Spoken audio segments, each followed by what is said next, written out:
यरूशलेम में उनके खुदावंत को लेके जा रहे थे, यरूशलेम में उनके उस्ताद को लेके जा रहे थे, यरूशलेम में उनके रहबर को लेके जा रहे थे, यरूशलेम के उनके चुपान को लेके जा रहे थे। उसे पता था कि हमारा आका सलीब पर चढ़ेगा तो यरूशलेम फलस्तीन के इलाका में उसे ऐसे किया जाएगा, और वो यरूशलेम में पहले ही बाकर हो चुके थे।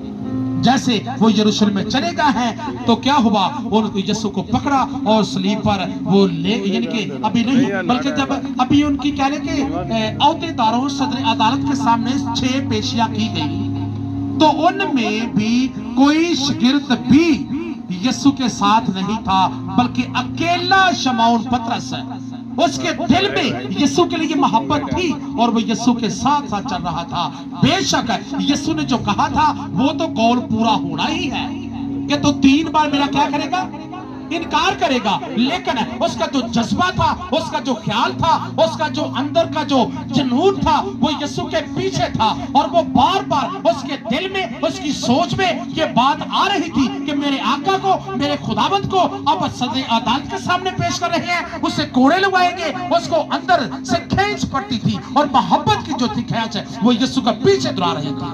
वो अकेला यीशु के पीछे भागा और छुप छुप कर देखता कि मेरे खुदावंत को कोड़े लगा रहे हैं, मेरे खुदावंत को अदालत में पेश कर रहे हैं। आपने मूवी में देखा है ना, अकेला पतरस 11 में से 70 में से 500 में सिर्फ वाहद अकेले पतरस ने अपने आका का, अपने उस्ताद का, अपने रहबर का पीछा नहीं छोड़ा, बल्कि छुप छुप कर यीशु को देखता रहा। और जैसे उसने पीछे मुड़कर देखा तो लोगों ने पूछा ये भी यीशु के साथ था, तो पतरस ने क्या कहा, मैं तो इसे पहचानता भी नहीं। तो जब 3 बार उसने कहा तो यीशु मुड़कर पीछे देखता है तो पतरस क्या हंसने लगा, बल्कि वो लिखा जार जार रोया और अपना सर दीवार में बार बार मारता और कहता क्या है खुदावंद, तू तो हमारे लिए मर रहा है, दुख सह रहा है, लेकिन मैं तेरा इनकार कर रहा हूं। तो उसने को याद आई, हाँ तो 3 बार मेरा इनकार करेगा। लेकिन पतरस जो था उसका जज्बा यीशु के साथ साथ रहा है। और जब यीशु सलीब पर दिया गया और सलीब पर दिए जाने के बाद उस वक्त भी बाकी सब शागिर्द वहां से क्या हो चुके थे,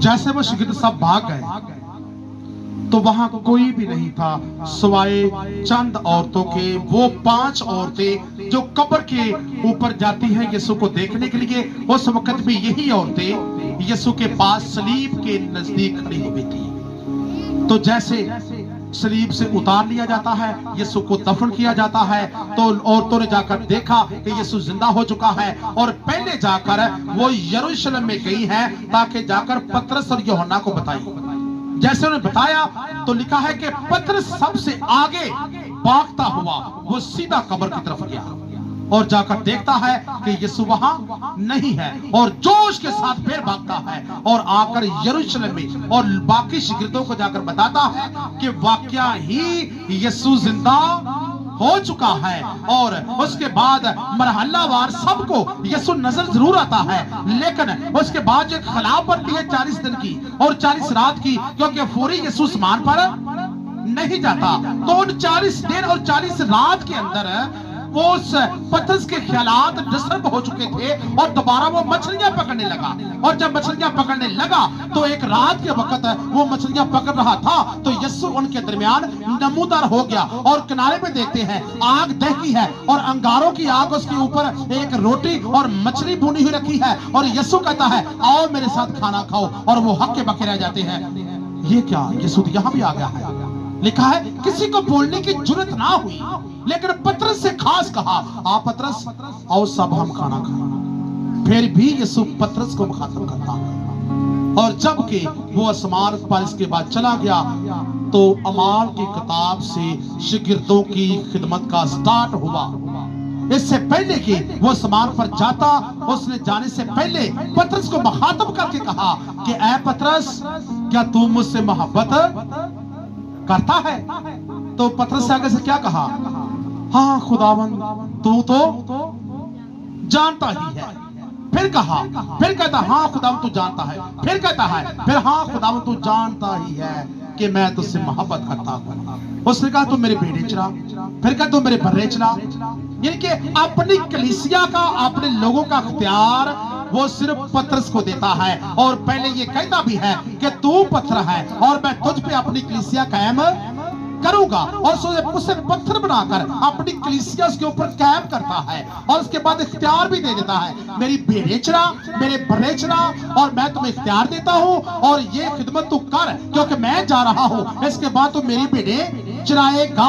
स्पेशल तौर पर पतरस को कहा गया। उसके बाद अमाल की किताब का आगाज हुआ और यीशु ने कहा कि तुम यरूशलेम में ठहरे रहना जब तक तुम्हें कुव्वत का लिबास ना मिल जाए, उस वक्त का मनाती ना करना। लेकिन उन 11 में से पतरस ने जब रूह कुदस नाज़िल हुआ तो पतरस खड़ा होकर मसीहत का सबसे पहला वाज करने वाला, लेक्चर करने वाला, कलाम सुनाने वाला और सबसे पहला खादिम मुकर्रर किया गया। और अनपढ़ होने के नाते वो खड़ा होकर कहता है, ऐ लोगों सुनो, जिस यीशु को तुम लोगों ने मार दिया था और वही यीशु आज अपनी रूह कुदस की कुदरत के वसीला से हमें कुव्वत दे रहा है। और 16 मुल्कों की जबानों ने सुना, और 16 यानी कि जबानों में ट्रांसलेशन भी उसकी जबान से निकलने वाले अल्फाज पाक रूह की कुदरत ने की। और पतरस को वो बरकत मिली जो वो यीशु के साथ साथ और यीशु के साथ जज्बे के साथ रहता और यीशु की खिदमत करता और यीशु के साथ एक पल के लिए भी नहीं छोड़ता। और यीशु ने कहा कि अगर तू मेरे साथ रहता है तो मैं भी तेरे साथ हमेशा के लिए रहूंगा, क्योंकि तू मेरे साथ था और अब मैं तेरे साथ रहूंगा। मैं तुझसे एक पल के लिए भी जुदा नहीं होगा। यकीनन उसके बाद पतरस अमाल की किताब के मुताबिक पहले और दूसरे बाब के मुताबिक अपने 12 शागिर्दों में से एक शागिर्द, आप जानते हैं कि यहूदा इस्करियोती जो था वो एक साइड पे हट गया और उसने अपने आप को फांसी दी और वो मर गया। उसकी जगह खाली थी। मततिया को मुकर्रर करने वाला यही पतरस था। इसी ने कहा कि इस शख्स को मुकर्रर कर दो, और पूरा निकला तो जो पतरस ने कहा वही हुआ, क्योंकि वो 12 शागिर्दों का लीडर मुकर्रर हुआ। एक अनपढ़ शख्स 12 शागिर्दों का लीडर, पढ़े लिखे भी उसमें थे लेकिन फिर भी अनपढ़ शख्स 12 शागिर्दों का क्या बना? लीडर बना। क्यों? क्योंकि उसका जज्बा यीशु के लिए बहुत तेज था। उसके ख्यालात, उसके सीखने के जो लहजे थे वो यीशु के साथ साथ रहते थे और यीशु के एक पल से भी उसके से पीछे नहीं हटा था। तो यीशु ने देखा कि कौन मेरे ज्यादा नजदीक है और कौन मेरे से ज्यादा दूर है। उसके बाद पहला मोज़ अगर होता है तो वो भी पतरस के वसीला से।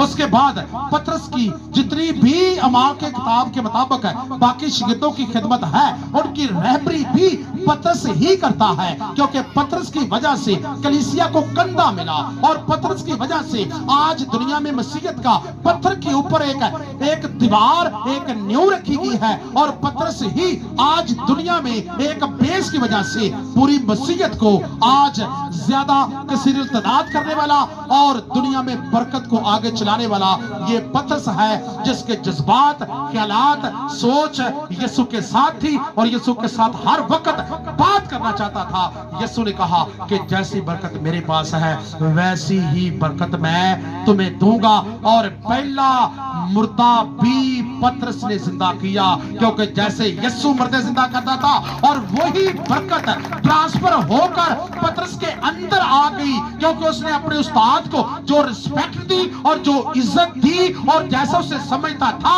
वैसी ही इज्जत उसके अंदर, उसके जिंदगी में वो जो कहने के खुदा की उन्नति थी उसके अंदर आई। और लोगों के जिंदगियों में जैसे यीशु को रिस्पेक्ट मिलती थी वैसे ही पतरस को भी मिलने लगी, क्योंकि लिखा है जैसा तू चाहता है कि लोग मेरे साथ करें वैसा पहले लोगों के साथ कर। अगर तू चाहता है कि मैं रहबर बनूं तो पहले तू भी क्या कर, तू भी रहबरों की खिदमत और इज्जत कर। अगर तू चाहता है कि मैं बरकत लूं तो पहले बाबरकत खादम के तू भी उसके कहने के मुताबिक और उसकी रिस्पेक्ट के मुताबिक जिंदगी बसर कर। तो जैसे अलीशा ने एलिया से बरकत ली, वैसे ही दुगना बरकत तेरे ऊपर भी आएगी। लेकिन ये फर्मा बरदारी और उसके साथ रिलेटेड और उसके साथ जुड़े रहने के बगैर कभी नहीं हो सकता। आमीन। आज के कलाम के सबब से खुदा को बरकत दे। आइए एक बार अपनी आंखों को बंद करेंगे और कहेंगे खुदा बाप, यहोवा अजीम, कादर, शफकत